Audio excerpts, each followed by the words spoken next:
Hello friends, जैसा कि आप जानते हैं कि हम लोग इलेक्ट्रिक के काफ़ी न्यूमेरिकल्स थ्योरी कंप्लीट करा चुके हैं। एनसीईआरटी बेस पे सारी थ्योरियाँ, सारे न्यूमेरिकल्स हो रहे हैं। मैं लगभग विद्युत के चैप्टर की सारी थ्योरी कंप्लीट करा दिया हूँ, उसके कुछ एक्सरसाइज भी कराया हूँ।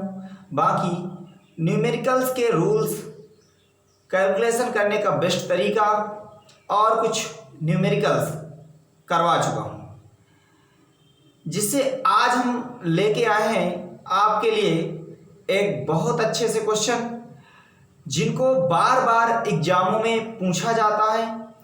और ये क्वेश्चन इतने महत्वपूर्ण है कि एक एक नंबर आपके बिल्कुल ठोस दिलवाएंगे।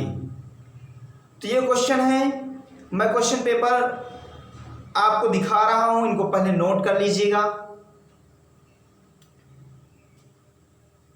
देख लीजिए क्वेश्चन और इसको रोक करके नोट कर लीजिए। ये है हमारे आज के क्वेश्चन। इन क्वेश्चनों को बिल्कुल आसान से कैसे समझते हैं, समझ के हम रट ही लेंगे आज। जैसे मैं पहला क्वेश्चन पढ़ता हूं। पहला क्वेश्चन हमारे पास बच्चों, विद्युत परिपथ का क्या अर्थ है? पहला प्रश्न। तो जब हम चर्चा करते हैं परिपथ की, तो मैंने इसको पढ़ाया था, अपना दिमाग कंसंट्रेट करो। बताया था कि विद्युत धारा प्रवाहित होने वाली, जिसमें विद्युत धारा प्रवाहित हो जाती है, वे वस्तुएं हमारी कहलाती हैं विद्युत परिपथ। यानी विद्युत परिपथ का क्या अर्थ है? तो विद्युत स्रोत से, इसकी डिफिनीशन समझना ध्यान से, विद्युत स्रोत से विभिन्न घटकों से होकर विद्युत धारा बहने के पथ को हम विद्युत धारा या विद्युत परिपथ कहते हैं। यानी जिन वस्तुओं से, ध्यान दीजिएगा, जिन वस्तुओं से विद्युत बहती है, जिन वस्तुओं में विद्युत बहती है, वे वस्तुएं हमारी या वे घटक हमारे विद्युत परिपथ कहलाते हैं। ये निम्न प्रकार के होते हैं, जैसे तार, बल्ब, टीवी, प्रतिरोध, स्विच, कुंजी आदि। ये सब क्या है? विद्युत परिपथ। तो छोटा सा क्वेश्चन था, जो हमने इसका उत्तर बिल्कुल सरल तरीके से दिया और बिल्कुल समझ में आ गया होगा आपको। दूसरा प्रश्न है हमारे पास, विद्युत धारा के मात्रक को परिभाषित कीजिए। मेरे प्यारे स्टूडेंट्स, आप इसको जानते हैं कि विद्युत धारा के मात्रक कहता है, विद्युत धारा के मात्रक को परिभाषित करना है, ना कि विद्युत धारा को। तो क्वेश्चन कुछ लड़के भ्रमित हो जाते हैं, विद्युत धारा के मात्रक की डिफिनेशन पूछता है तो विद्युत धारा की डिफिनेशन लिख देते हैं। तो प्रश्न है, विद्युत धारा के मात्रक को परिभाषित कीजिए। तो अब बताइए आप, विद्युत धारा का मात्रक होता है बच्चों एम्पियर। इसको हम ए से प्रदर्शित करते हैं। पहले हम इस क्वेश्चन को ऐसे ही लिखेंगे कैसे? विद्युत धारा का मात्रक एम्पियर होता है तथा हम इसे ए से प्रदर्शित करते हैं। अब एम्पियर की डिफिनेशन पढ़ेंगे। फार्मूला पढ़ा है I बराबर Q/T, यानी I है विद्युत धारा, ध्यान दीजिएगा, I है विद्युत धारा का मात्रक एम्पियर, क्यों है आवेश, आवेश का मात्रक कूलाम, कूलाम को C से प्रदर्शित करेंगे, बटे समय है tt, समय को हम प्रदर्शित करते हैं T से। समय का मात्रक क्या होता है? सेकंड को S से।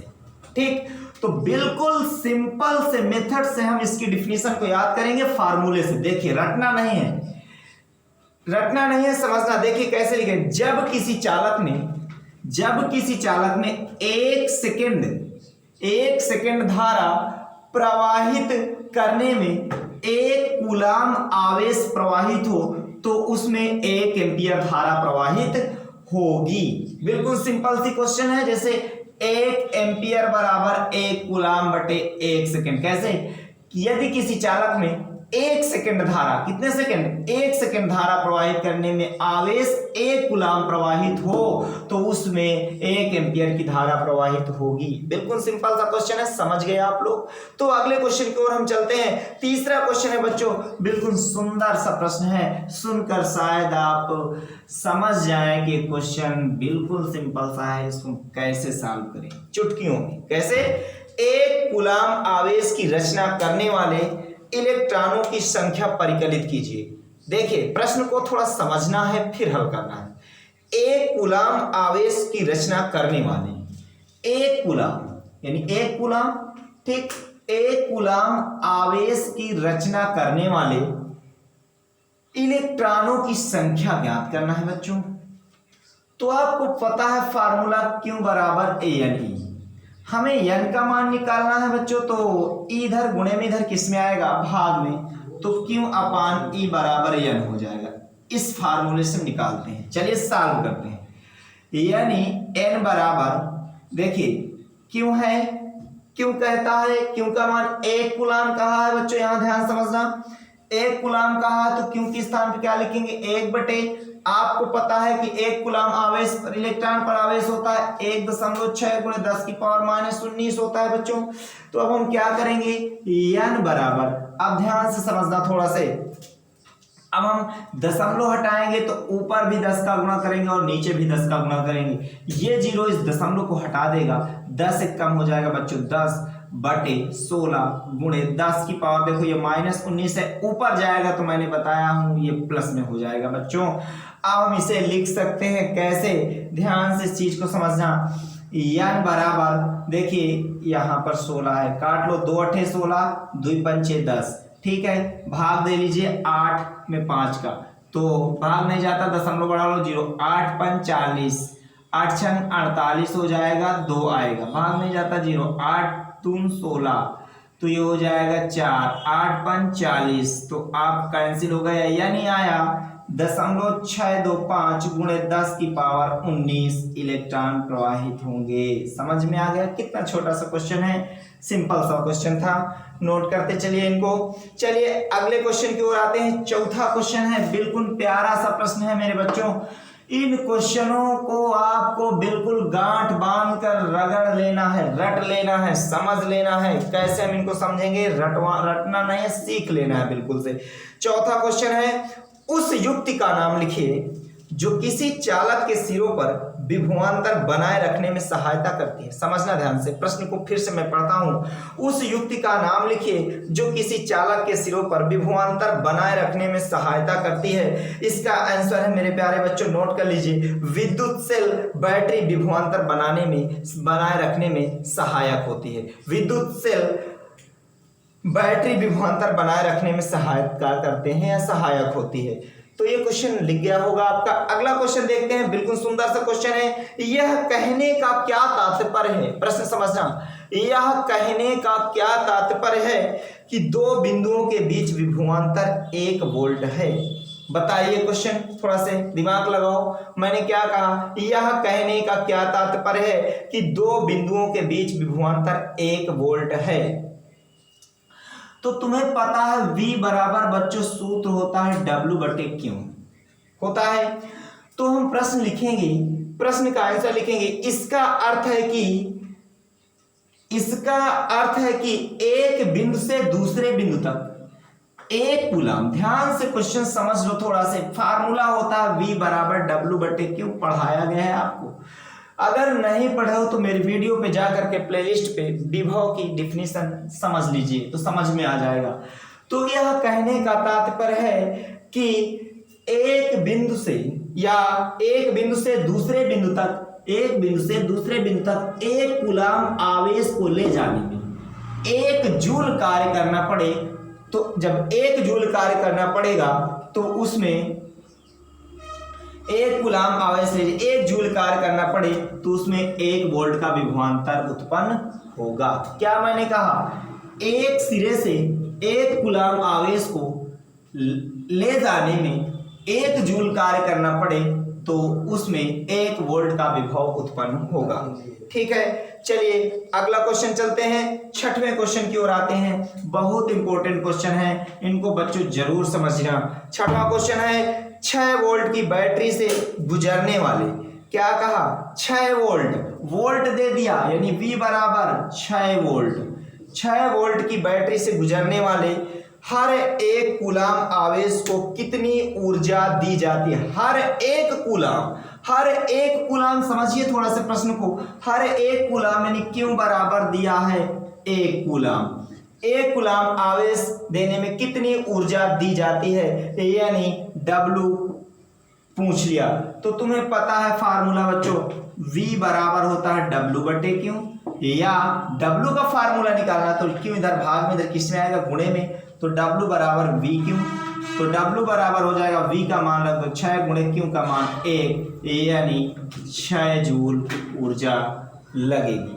ठीक है, अब इतने चीज समझ में आ गया तो अगला क्वेश्चन की ओर चलते हैं। 7वां क्वेश्चन है, किसी चालक का प्रतिरोध किन किन कारकों पर निर्भर करता है। वेरी इंपॉर्टेंट क्वेश्चन है, इनको जरूर समझना। देखिए मैं एक चीज और बता दूं, ये क्वेश्चन समझना नहीं, बिल्कुल सीख ही लेना है।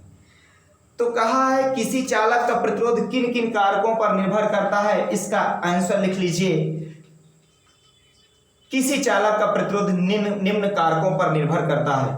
पहला पॉइंट, तार की लंबाई। तार की लंबाई,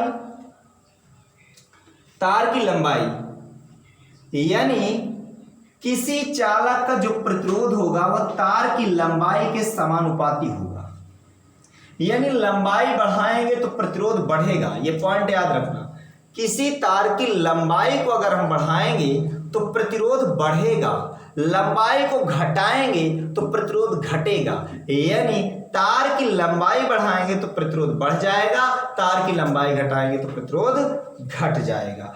दूसरा पॉइंट है हमारे पास, चालक के अनुप्रस्थ काट का क्षेत्रफल।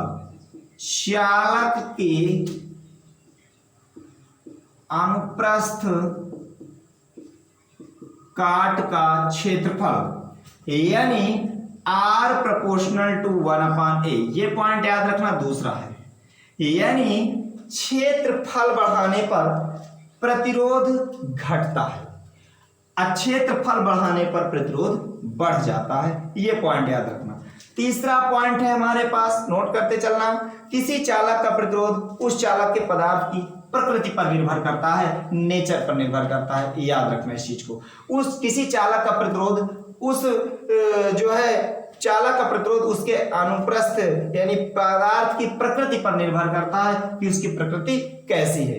लास्ट क्वेश्चन है बच्चों, विद्युत धारा द्वारा प्रदत्त ऊर्जा की दर का निर्धारण कैसे किया जाता है। इस क्वेश्चन को आप बताइए। प्रश्न हमारे पास कह रहा है कि विद्युत धारा द्वारा प्रदत्त ऊर्जा की दर का निर्धारण कैसे किया जाता है, यानी विद्युत धारा द्वारा प्रदत्त ऊर्जा की दर का निर्धारण हम कैसे करते हैं। लिखिए इसका आंसर, लिखो विद्युत धारा द्वारा प्रदत्त ऊर्जा की दर का निर्धारण किसी युक्ति या यंत्र द्वारा प्रति सेकंड में किए गए कार्य के